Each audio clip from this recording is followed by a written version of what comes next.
Story here, as many of you get set to take your kids to the movies, I would imagine this weekend, or really in the next few weeks as well. Hollywood is reeling, and PG movies have never been so popular. The PG movie has become the king at the box office. The entertainment business now relies on kids dragging their parents to the theaters. And this comes in the wake of the weekend box office, which was huge for the Wicked for Good movie that opened up with $150 million in North America, $226 million worldwide as the follow-up to last year's Wicked, of course, a playoff of the Wizard of Oz. So these are some of the numbers that I want to share with you before I get to you at 913-408-7957. Look at this. The last couple of years, PG movies have accounted for 30 and 36% of revenue at the box office.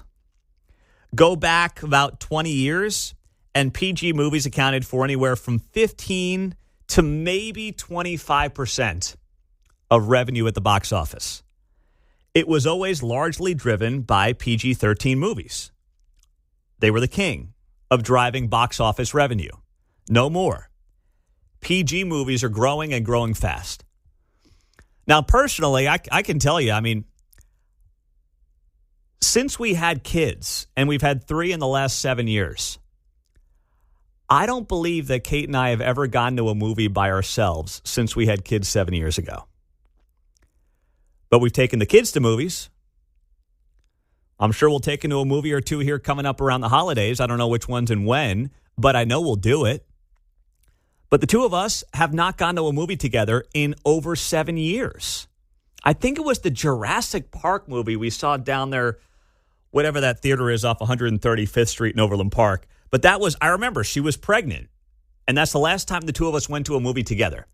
And I don't know if that's generational because, like, our generation now can just pop up a stream and watch whatever we want to watch. We don't have to go to a movie. Convenience, yeah. Convenience may be it as much as anything else. But I remember growing up, my parents would go out, it'd be a date night, and they'd go to a movie. Mm-hmm. And I would have zero interest today. First off, I'd fall asleep. But I would have zero interest in going to dinner and a movie. I don't want to do it. I don't want to time it out. I don't want to have to be like, I got to get out of dinner by this time to get over to the movie theater. I just want no part of that, John.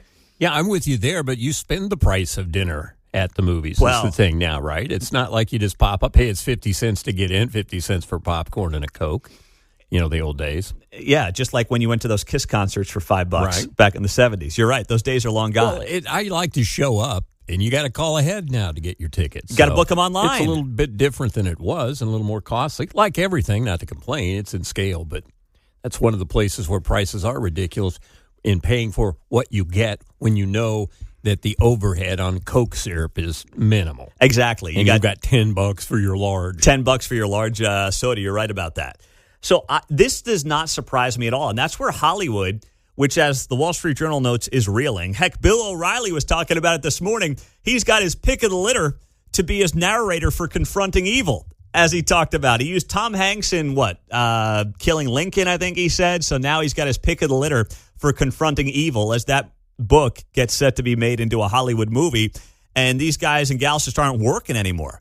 In part because they're realizing where we're going to make money is with the kids.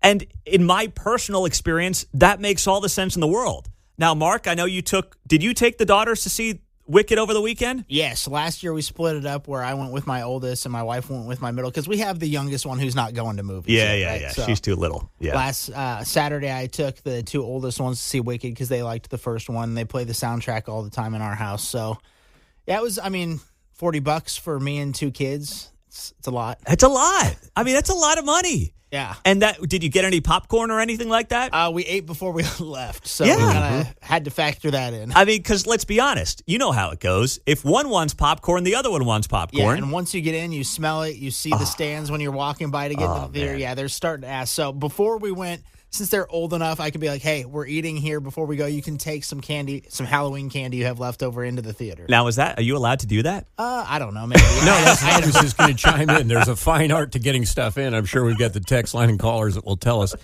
I'm modeling my new shacket today, and I can get quite a few things in here. I can get a side of ham in this thing. Yeah, I had my hoodie on, my big hoodie on, so I can get some snacks in. So you People snuck do in that, yeah. You snuck in the Halloween candy. I guess it's not like getting into Arrowhead Stadium. They're not wanding you before you walk in there. Not yet, at least. Yeah, that's a good point. You're right. But Mark, if you had bought the popcorn and the soda, you'd be in for another easy $30-$40. Yeah, and especially if we have to get multiple drinks. Well, that's what I mean. You know, you get with one. The government being closed, that loan won't come in for a little while. So, right?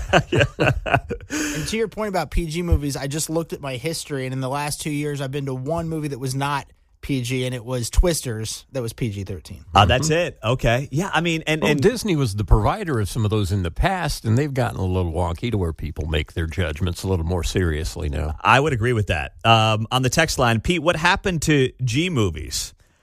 Yeah, You know, really. I thought about that as well. What happened to G-rated movies?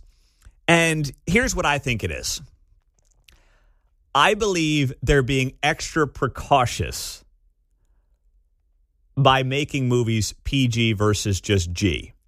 Because a lot of these movies, I think they could be G today, right? I don't know, like Zootopia 2, that's a G movie. They always put in fart jokes in the Yeah. Minions things and stuff that pushes it up a little, where that could have been G, but we didn't need that bathroom humor. Exactly right. Animal violence, quote unquote. Yes, exactly. But I'll give you a great example. Sandlot is a PG movie. We watched it with the girls a couple of weeks ago.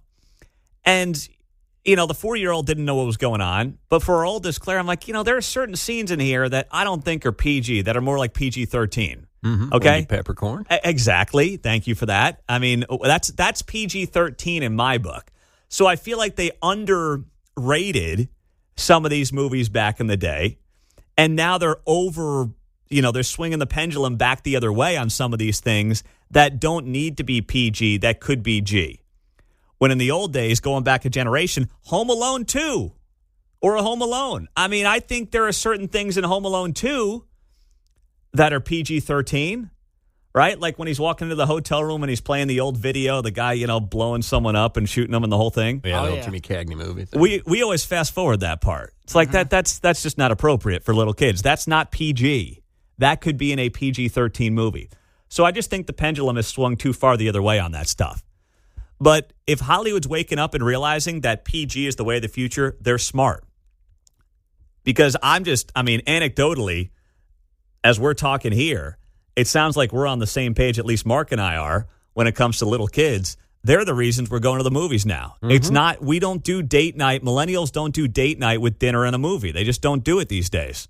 I think this upcoming weekend we'll probably go see Zootopia 2, so that's another PG movie added to our list. That's another PG right there. Boy, Mark, you better buy some AMC stock, big guy. Oh, jeez. Boy, you're rolling through it. And I know, John, your wife was at Wicked Yeah, she over the went with her weekend. daughters and enjoyed it.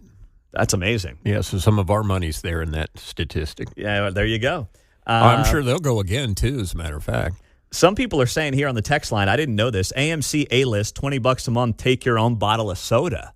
What's that all? Mark, you know all the deals in town. What's that all about? Yeah, so you'd have to have the time to go to 4 movies a month. That you get up to 4 or 5 movies a month with that AMC pass. So that's only for you, though. That doesn't include your family. So each person's $20 a month. Yeah. So What- if you have time and want to go to 4 to 5 movies a month, it's a good deal. And then you can bring a bottle of soda.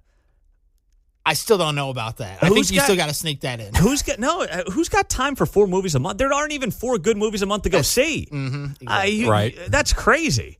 Time you get in I'll the never car. get through my quart of Dr. Pepper. Time you get share in the it with car, everybody in the front you get row. out there and you go into the movie. I mean, that's 3 hours out of your day every single time you do it.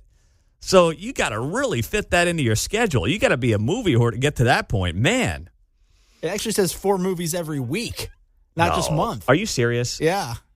I mean, unless unless you're retired, that's impossible. Yeah. Even if you are, I mean, you got to get a hobby. Or single. No, you can't have time. No, you got to go date. Okay, that's what you got to do if you're single. Don't go to the movies. Go date.